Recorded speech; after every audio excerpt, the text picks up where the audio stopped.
안녕하세요. 오늘 내부자들 내부책방은 매우 예민한 사람들을 위한 책 저자이신 전홍진 교수님 모시고 진행하고 있습니다. 자, 저희가 앞서 1부 마무리에서 말씀드렸던 것처럼 사연을 공지를 했었죠. 네. 예민한 분들의 사연을 받습니다. 저희가 다뤄드리겠습니다 하고 말씀을 드렸었는데 정말 많이들 사연을 보내주셨었습니다. 그리고 많은 분들의 얘기가 또 공감이 되고 저희가 도움을 드리고 싶다라는 생각을 했었는데요.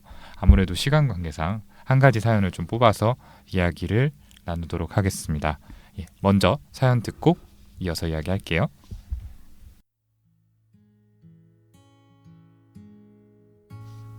네, 선생님들 안녕하세요. 스스로 여러모로 좀 과민한 편이라고 생각을 해오던 차에 사연을 받으시길래 이렇게 적게 되었습니다.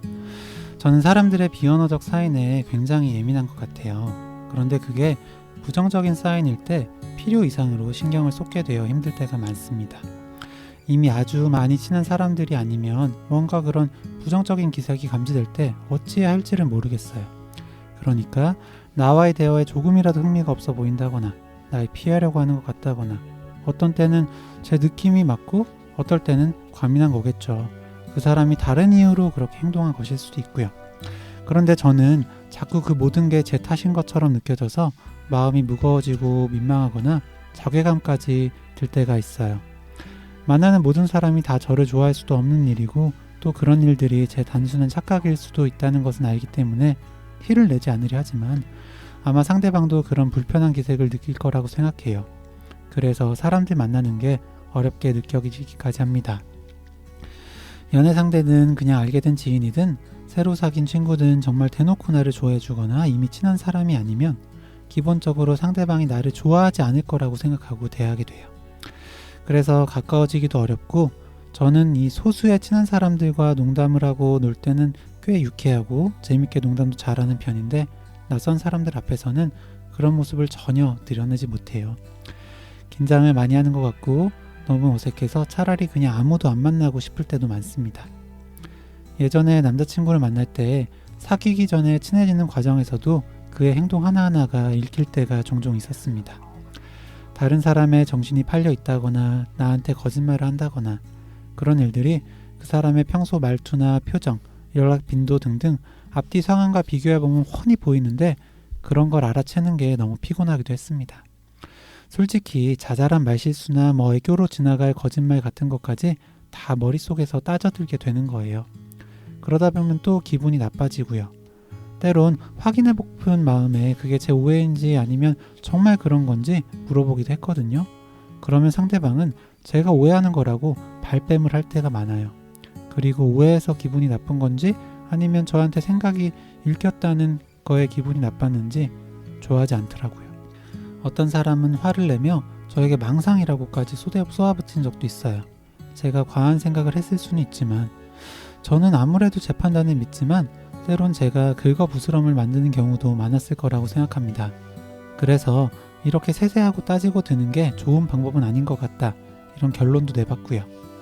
꽤 오래전에는 제가 듣던 다른 팟캐스트에서 진행자분들의 목소리 톤 바뀐 게 느껴졌는데 제 느낌에는 두 분 사이에 뭔가 갈등이 생긴 것 같았어요.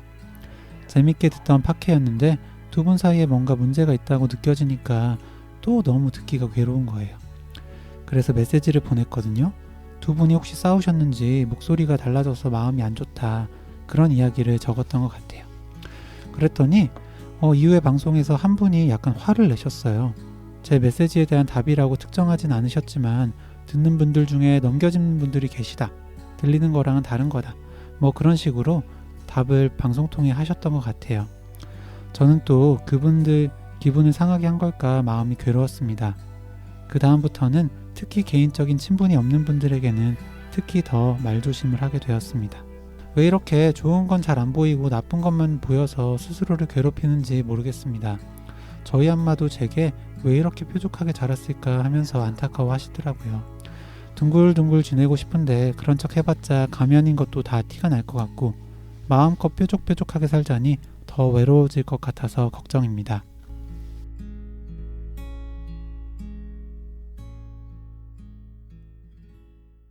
네, 사연 잘 들어봤습니다. 소중한 사연 보내주셔서 감사하다는 말씀을 먼저 드리고요.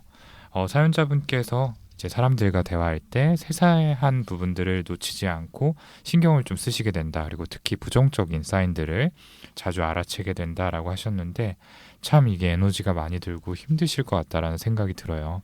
네, 두 분은 좀 어떻게 들으셨을까요? 네, 일단 초반에 비언어적인 부분에 예민하시다라고 시작을 하셨는데 뒷부분 보면 언어적인 부분, 그러니까 팟캐스트 진행자분들 목소리 톤 바뀌신 걸 알아차리신 거잖아요. 그런 걸 보면 언어적인 부분, 비언어적인 부분 모두 네, 신경을 쓰시는 것 같아요. 진료실에서 많이 듣는 이야기도 하고 저도 이런 부분이 있다 보니까 네, 읽으면서 공감이 많이 됐습니다. 네, 교수님께서는 네. 예, 저도 정말 재밌게 요 사연을 들었는데요. 이분이 그 나이가 몇 살이고 어떤 일 하시는지 되게 궁금하네요. 보통 이제 저희는 그렇게 됐는데 네네. 아마 그 인포메이션이 아마 잘 없는 것 아, 같아요. 예. 그래서 이제 그거는 잘 모르는 상태에서 조금 얘기를 하자면은 이분이 얘기하는 것 중에서 이제 제가 예민한 분들을 보다 보면은 비슷한 점도 있고 조금 다른 점도 있는데 여기서 보면은 예를 들어서 이렇게 좀 다투거나 이런 거에 대해서 상당히 힘들어하는 것 같아요. 예, 사람들하고 이렇게 다투거나 이런 때 굉장히 불편해하거나 근데 네. 보통 예민하다고 꼭 그런 거는 아니고 그러니까 사람들하고 뭔가 갈등이 있는 상황이 좀 힘드신 것 같아요. 예, 그렇다면은 사람들하고 만약에 헤어지거나 뭐 싸운다든지 이런 상황이 미리 예방하려고 네.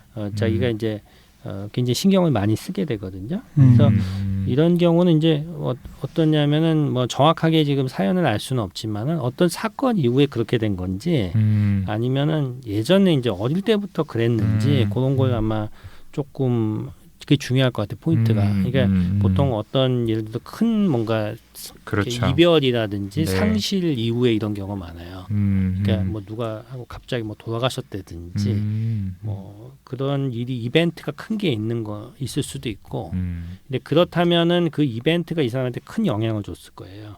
그래서 그거를 뭔가 이렇게 잘 받아들이기 힘들었을 수도 있고요. 그게 아니라면은 아주 어릴 때부터 낯가림이나 이런데 좀 뭐 문제가 있을 수도 있는데 제가 볼 때는 충분히 이제 극복할 수 있을 정도의 지금 상황인 것 같은데요. 네. 네. 좋습니다. 힘들지만은 저는 또 사연 들으면서 한편으로는 이 사연자분께서 굉장히 또 스스로에 대해서 생각을 많이 하셨고 잘 파악을 하고 계신다라는 생각이 들었거든요. 맞아요. 예, 이런 성향이 있더라도 이런 게 좀 일반적이지 않은 거다라는 걸 아예 모르시는 분들도 계시는 것 같고요. 예, 알더라도 이렇게 좀 잘 정제된 언어로 표현하는 게 쉽지 않은데 그것도 좀 대단하다라는 생각을 해봤습니다. 네, 참 표현을 잘 하셨어요. 네. 그리고 저도 아까 이제 제가 비슷한 부분이 있어서 공감이 많이 됐다라고 했는데 저희 방송 들어주신 분들이면 아시겠죠? 네, 제가 단톡방에서 이야기한 거에 답이 없을 때 재미가 없다? 네, 나 빼고 방 따로 만들었나? 라는 생각에 좀 힘들어하고요. 네. 그리고 최근에 좀 저희 유튜브 하면서 이 스케줄을 정하는데 제가 좀 안 되는 일정으로 잡혔어요. 네. 그게 이제 그럴 수밖에 없다는 걸 알면서도 내가 이렇게 소외되는구나. 네. 내가 잘 못해서 유튜브엔 필요가 없구나. 네, 이런 생각에 힘들어하고 고민하다가 이야기를 했거든요. 화를 내셨죠? 화까지는 네, 다소 표현을 했습니다. 네. 네. 최근에 좀 여러 가지 일들도 겹치고 잠도 못 자고 그래서 좀 예민해졌는데 네. 그래서 이 사연을 보면서 저를 한번 뒤돌아보게 되더라고요. 네. 좋습니다. 그러면 이 사연자분에 대해서 조금 더 이야기를 깊게 들어가 보도록 하겠습니다. 이 사연자분께서는 특히 좀 부정적인 사인을 잘 알아차린다라는 말씀을 저희가 드렸었죠. 그리고 또 뭔가 그런 상황들을 본인에게 좀 부정적인 쪽으로 추측하시는 면도 있으신 것 같은데요. 자, 이런 성향들은 왜 생기게 되었을까요? 네, 아까 그 교수님께서도 말씀을 해주셨는데요. 이 매우 예민한 사람들을 위한 책 첫 부분을 보면 트라우마와 이제 예민함의 관계에 대해서 설명을 해주셨어요. 실제로 뭐 양육 과정에서의 트라우마 혹은 뭐 학창 시절 따돌림, 아까 말씀하신 뭐 이별이나 뭐 그런 시련과 같은 경험이 영향을 줬을 수도 있지만 왜 이렇게 자랐을까라면서 안타까워하신 어머님의 반응 그리고 또 따로 이전 기억에 대해서 언급은 안 해주셨잖아요. 그걸 보면은 뚜렷한 트라우마 자체는 없으실 수도 있을 것 같다는 생각이 조금 듭니다. 책에 또 보면은 뱀이나 쥐 이런 거는 어떤 그 트라우마가 없어도 아이들이 무서워하더라 라는 연구 결과를 설명을 해주셨는데요. 사람은 결국 생존에 유리한 방향으로 진화를 했죠. 그리고 위험에서 회피하는 방법을 DNA에 가지고 있습니다. 우리는 사람은 이제 기본적으로 사회적 동물인 만큼 사회생활에서 살아남은 그 사람들의 후손인데 이런 부정적인 신호들을 잘 캐치한 사람이 잘 살아남았을 거고요. 네, 이분도 어떻게 보면 그렇겠죠. 사실 좀 타고나기로 그런 기질을 타고나셨을 수도 있겠다. 그런 좀 생각이 들어요. 그러니까 이게 트라우마가 이제 일반적으로 이 책에도 잘 나와 있지만 네. 우리가 그 선천적으로 가지고 있는 트라우마들이 있어요. 그러니까 아까 말씀하신 뱀이나 쥐 이런 모양을 보고도 무서워하잖아요. 네. 근데 그때 이제 이 연구 결과를 보면은 뱀이나 쥐가 나와도 얼굴이나 머리를 동그랗게 하면 안 무서워하거든요. 뾰족뾰족하게 하면 무서워하는데 되게 뾰족한 동물이 독이 있다 그래요. 그러니까 이거는 인류의 뭐 진화적으로 있는 건데 이제 그런 트라우마도 있고 그다음에 자기가 모르는데 경험한 것도 많아요. 그 부모님만 알고 이런 것도 많아요. 이제 흔히 이제 우리가 경험하는 거지만 어릴 때 뭔가 이렇게 다치거나 이렇게 크게 죽을 뻔한 적이 있는데 네. 본인은 모르는데 부모님은 아시는데 무서워하는. 근데 그게 다 그게 아니고 약간 연관된 것까지 전부 다. 그러니까 그런 경우가 있고 맞습니다. 그다음에 아예 알고 있는 거 이제 이런 게 있는데 이분이 이제 그런 것 중에서 어떤 좀 뭐가 있을 수도 있다는 생각이 들고 네. 어머니가 좀 안타까워하는 걸 보면은 어머니가 뭔가 좀 알고 있는 것 같기도 하고 좀 그런 오히려. 생각이 들어요. 네, 네. 그러실 수도 있죠. 그러실 수도 네. 있죠. 근데 저는 처음에 이게 환자들이나 이런 예민한 분들을 볼 때 부모님을 꼭 처음 보거든요. 꼭 만나요. 부모님. 성인 환자 분들. 성인도요. 아. 그러면 부모님이 네. 생각하는 게 이게 있어요. 이런 경험들이요. 뭔가 좀 짚히는 부분이 예, 짚히는 부분이 있고 네, 그게 네. 이제 맞는 경우도 있고 안 맞는 경우도 있지만은 네. 상당히 좋은 인포메이션이 나요. 이 정보를. 해결해 나가요. 예. 그러실 수 네. 있겠네요. 네, 그러네요. 하여튼 이 사연 내용으로 정확히 알 수는 없었지만 네, 좀 이게 경험하지 않지만 선천적으로 가지고 있으신 건지 네, 경험했지만 기억을 못하는 건지 경험했고 또 기억하는 것인지 어떠한 게 좀 영향을 줬을지 생각해 보시면 좋을 것 같습니다. 네, 좀 더 자세히 좀 이분이 어떤 분이실 것 같은지 뭐 진단이나 성격적인 부분에 대해서 좀 얘기를 나눠보면 좋을 것 같습니다. 예, 그 지금 이분은 보면은 친구가 아예 없는 건 아니고요. 네. 친한 사람들과 농담하고 놀 땐 재미있게 농담도 하고 근데 낯선 사람들 힘들게 하잖아요. 근데 보면은 우리가 이제 저기 친한 친구도 처음에 낯선 사람이었잖아요. 그렇죠. 그렇죠. 근데 맞습니다. 거기서 이제 넘어갔잖아요. 그렇기 때문에 이분은 어떻게 보면은 낯선 사람하고 만나는 능력이 있긴 있는 거예요. 그렇죠. 네, 있긴 있는 거기 때문에 잘 하면 되는데 낯선 사람한테 보니까 지나치게 그 긴장을 하고 그 좀 뭐랄까 눈치를 본다 할까 이제 그런 것 같은데 네. 그런 것들이 한두 명하고만 성공을 잘하면은 그 다음에 긴장이 많이 줄어요. 제가 그래서 이제 이런 분들한테 여러 가지 이야기를 해보는데 그걸 어떻게 뚫고 갈까요? 얘기를 하는 거예요. 한두 명 낯선 사람 어떻게 공통의 관심사가 필요해요. 이 책에도 그 내용이 나오는데 내가 예를 들어서 다른 사람하고 만났는데 친해지려면 뭐 얘기할 거리가 있어야잖아요. 근데 예를 들어서 강아지를 좋아한다. 반려동물을 그러면 얘기를 하면은 말이 통한다고요. 그러면서 친해지면서 쫙 이렇게 관계가 관계가 깊어질 수 형성되거든요. 있죠. 예. 그러니까 예를 들어서 완전히 아무것도 공통점이 없는 사람이 친해지는 거 굉장히 어려워요. 이분도 어려운 거예요. 그게 우리도 어렵거든요. 근데 그게 그래서 이제 나랑 뭐 관련이 있고 좋아하는 게 뭐 있는지 그걸 탐구하는 과정이 필요해요. 처음에 이 사람하고 내가 뭐가 공통점이 있는지. 근데 그런 걸 하면서 물론 전혀 안 맞으면 그냥 헤어질 수도 있는 거죠. 다 어떻게 친하게 지내요. 근데 그 중에 걸리는 사람이 있어요. 그러니까 이 사람이 이제 성격적으로 물론 예민하고 그렇지만은 그런 노력을 일단 해야 돼요. 하다 보면은 이제 성공을 하게 됩니다. 결국 그러고 나면 재밌게 돼요. 그게 이제 그런 과정이 좀 필요한데 이제 처음에는 좀 도와줘야 돼요. 도와준다는 게 뭐냐면은 그런데 좀 데리고 가고 딴 사람들이 주변에서 주위에서 좀 이렇게 친구도 좀 네네. 얘가 좀 소심하니까 그런데 데리고 나가고 그러면 이제 거기서 또 해요.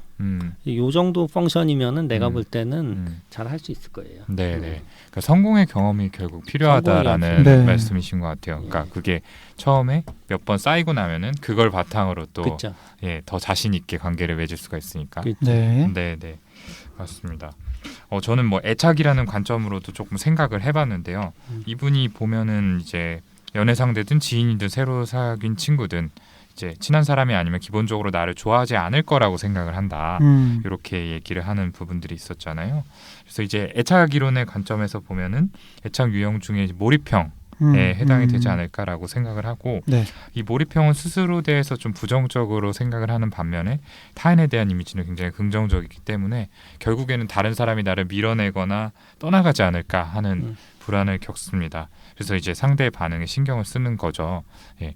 근데 이렇게 애착의 관점에서 생각을 해봐도 방금 교수님 말씀하신 것처럼 뭔가 사람들하고 어쨌든 소통을 계속해서 하고 관계를 형성해 나가는 경험이 되게 중요할 것 같아요. 그런 경험이 있어야지 사람들이 나를 떠나가지 않는구나라는 것들을 이제 믿음이 형성이 될 수 있는 거니까 예, 그런 부분에서는 또 용기를 내보는 게 필요하고 주변에서 좀 어떻게 하면 다른 사람하고 좀 가까워질 수 있을지 적극적으로 가이드를 주는 것도 도움이 될 거다라는 생각이 듭니다. 네. 방금 이제 오동훈 선생님이 어쨌든 애착 유형으로 설명을 좀 해줬고 그러니까 스스로에 대해서 부정적으로 생각한다. 그 부분이 좀 핵심이지 않나 생각이 듭니다. 어쨌든 이분은 이제 아주 친한 사람들 아니면 네, 나를 뭔가 좋아하지 않을 것 같다. 라는 생각이 있고 좋아한다는 확신 없이는 이 사람들이랑 관계하는 걸 좀 피하시죠. 네. 그리고 어떤 비판의 대상이 되거나 거절되는 것에 대해 좀 거기에 굉장히 몰두해 있으시고 네. 결국에 좀 약간 본인이 네, 부족하다. 네, 부적절하다. 그러니까 약간 좀 회피성 성격이 의심되는 그런 부분들도 있는데 결국 네, 좀 자존감이 좀 부족하신 그런 부분인 것 같아요. 그러니까 결국 내가 다른 사람한테 어떻게 보일지를 굉장히 중요하게 생각하시는 것 같고요. 네. 그리고 이제 그 사연을 적어주시는 데 있어서도 네, 저희가 다 읽진 않았지만 처음과 끝에 굉장히 저희를 신경 써주시는 저희한테 힘이 되는 메시지를 굉장히 좀 길게 써주셨어요. 아하, 네. 네. 그리고 다른 팟캐스트 진행자분들도 기분을 상하게 한 게 아닌지 걱정이 된다. 네, 이렇게 이런 부분을 굉장히 걱정을 하셨는데 결국 남들이 나를 긍정적으로 볼 것이다. 네, 긍정적으로 볼 수 있다라는 그 마음, 네, 그 믿음이 좀 부족하신 분인 것 같다는 생각이 들었습니다. 네, 좋습니다. 자, 그렇다면은 이 사연자분께 어떤 조언을 드릴 수 있을지에 대해서 또 이야기를 드려볼게요. 자, 저는 이제 누차 저희가 말씀을 드렸지만 결국에는 좋은 관계에 있어서의 성공 이런 것들이 이제 사연자분의 문제를 해결하는 데 도움이 될 거다라는 얘기를 드렸었죠. 뭐 사람이 답이다 뭐 이런 이야기도 있잖아요. 네. 네. 결국 사람이 답이에요. 네. 그렇죠. 네. 그래서 어떻게 해서 좋은 관계를 만들 수 있을까라는 점에 포커스를 맞춰봤을 때 저는 이 매우 예민한 사람들을 위한 책에서 눈에 들어오는 대목이 있었습니다. 이 예민한 사람들이 다른 사람들의 표정이나 말투에 항상 민감한데 정작 자신의 인상을 결정하는 표정이나 말투를 바꾸기 위해서 노력하는 이들은 드물다 라는 내용이 있더라고요. 이렇게 언급을 하시면서 좋은 표정과 말투를 만들어 보자라고 제안을 하셨는데 이 부분에 많이 동의가 됐습니다. 자신만의 어떤 자신 있는 표정하고 말투를 미리 연습해 보는 것도 좋고 이런 것들이 이제 자연스럽게 몸에 배게 되면은 사람들에게 좋은 반응을 얻게 되지 않겠어요? 예, 그러다 보면은 대인관계에 자신감이 생기면서 우리가 이야기했던 스스로에 대한 믿음도 가지실 수 있게 될 거다라고 생각을 합니다. 예, 그러니까 저도 진짜 그 방금 포인트 찝어주신 게 이제 책에 나오는데 네. 그 부분이 상당히 중요하다고 생각합니다. 그러니까 남에 대해서 그렇게 신경을 쓰는데 자기는 잘 신경을 안 써요. 자기가 어떤 상태인지도 조금 잘 모르는 경우도 많고 그 표정이나 이 말투는 사실은 다른 사람 거는 살피지만 자신은 살피지는 않는데 이 말투가 어떻게 보면 아까 말씀하신 분들 보면 항상 걱정이 많고 예민하잖아요. 그러다 보면은 다른 사람이 그 말을 캐치하기가 힘들어요. 하도 돌려 말해가지고 도대체 무슨 말을 하는지 그러면 듣는 사람이 한참 생각을 해야 돼요. 그러니까 이게 무슨 얘기지? 이렇게 하다가 이 고개를 살짝 돌리면 이건 날 싫어하는 게 아닌가. 근데 사실 무슨 얘기인지 잘 모르고 있어요. 네. 기본적으로 제가 얘기 드린 건 다른 사람들은 별로 관심이 없어요. 예를 들어서 내가 이 사람이 뭐 애인이면 관심이 있겠지만 일반적으로는 그 사람은 별로 관심이 없어요. 표정이 안 좋은 거는 내가 여기 책에도 나왔지만 어제 뭐 좀 술 먹어서 숙취가 있거나 그럴 수도 있죠. 네. 아니면 어제 뭐 부인하고 싸워서 기분이 안 좋은데 그래서 표정이 안 좋은데 그 자기 때문이라고 생각하는 것도 이상한 거고 그리고 말투를 자꾸 이제 이게 그러다 보니까 말도 좀 돌려서 얘기하고 말투도 조금 이렇게 하다 보면은 이게 자꾸 오해를 불러요. 그래서 얘기도 이게 핵심을 얘기하세요. 핵심을 네, 핵심을 얘기하고 확인하세요. 그럼 이게 맞냐? 그럼 아니다. 그럼 아닌 거예요. 아니면 아닌 거지. 뭐 뒤에 뭐 맞는데 뒤에서 무슨 생각 이게 아니에요. 팩트를 자꾸 생각을 하시고 혼자 추측하지 말고 자꾸 추측을 하고 네. 그래서 특히 표정을 가지고 추측하는 게 굉장히 많은데 제가 그래서 하도 그래가지고 여러 가지 방법을 강구해봤어요. 어떻게 하면 이 사람들 표정이나 말투에서 에너지를 덜 뺏길까. 네. 그래서 차라리 카톡하듯이 대화를 하라고. 문자를 하는 건 편한데 전화하는 건 더 힘들고 대면하는 건 더 힘들거든요. 문자를 하는 게 왜 편할까? 결국은 거기 신경 안 쓰니까 그렇거든요. 표정이나 말투. 그러니까 결국은 그냥 그렇게 대화를 하니까 편하게 하시더라고요. 텍스트만 들으라고 팩트만 들으라는 거예요. 맞습니다. 네. 저도 그 부분 언급하고 싶은데요. 예. 목소리가 달라졌다라는 그 포인트 있잖아요. 아마 목소리가 달라졌던 건 사실일 거예요. 아마 요 부분이 또 그런 거 잘 캐치하시는 분이다 보니까. 근데 그 이유를 해석을 하실 때, 추측을 하실 때 이건 둘 사이에 갈등이 생겨서 라고 해석을 하신 것 같거든요. 근데 정말 무슨 이유인지 모릅니다. 그렇죠. 네, 감기가 걸려서일 수도 있고. 그날따라 기분 나쁜 일이 있으셨을 수도 있는 거고요. 그리고 이 두 분이 싸운 게 아니라 한 분이 다른 분이랑 싸우고 와서 그랬을 수도 있어요. 네, 그렇기 때문에 정 마음에 걸리면 근데 저는 확인을 해보실 수도 있는데요. 네, 추측한 걸 결과로 이제 물어보지 말고, 그러니까 예를 들어서 남자친구가 다른 여자를 본 것 같다 했을 때 다른 여자 본 거야? 혹은 뭐 저 여자 예뻐서 봤어? 가 아니라 어디 봤어? 라든지 네, 약간 중립적으로 네. 그러니까 내가 너 이래서 그런 거야? 내가 오해한 거야? 라고 정해놓고 물어보지 마시고요. 네, 그냥 목소리가 좀 달라진 것처럼 느껴지는데 정도만 언급하시거나 그냥 무슨 일이 있는지 어떤 마음인지 그냥 중립적으로 뉴트럴하게 네, 물어보시면 좋겠습니다. 그 사연 내용 중에 저는 아무래도 제 판단을 믿지만 이라는 부분이 좀 마음에 걸려요. 아무래도 본인이 생각하신 걸 네, 굉장히 그쪽으로 믿고 계시는 것 같아서 맞아요. 네. 네, 항상 이제 판단 안 하시는 연습하셨으면 좋겠고 아까도 자존감 얘기도 하시고 이제 성공 경험도 이제 교수님께서 언급을 해주셨는데 저는 기본적으로 어쨌든 이분은 그 소셜 스킬 그러니까 사회적 기술은 예 괜찮은 분이시라고 생각을 하고 네 어쨌든 계속 친구 만나고 남자친구도 사귀고 하셨잖아요. 이미 성공을 많이 하셨습니다. 네, 괜찮은 분이시라는 증거예요. 네, 그러니까 그거를 이제 더 인정하시고 스스로가 괜찮은 사람이라는 걸 좀 네, 아셨으면 좋겠습니다. 맞습니다. 네, 자 추측은 추측일 뿐 팩트와는 다르다라는 거를 항상 마음에 새기고 내가 섣불리 판단하고 있는지를 체크해 보셨으면 좋겠습니다. 오늘 여러 가지 말씀드렸는데 이 내용들이 또 예민함으로 고민하시는 사연자분 그리고 또 듣고 계시는 많은 분들께 도움이 되었으면 하는 바람이 있습니다. 네, 오늘 방송 이제 마무리할 시간인데요. 오늘은 매우 예민한 사람들을 위한 책의 저자 전홍진 교수님과 함께 해봤습니다.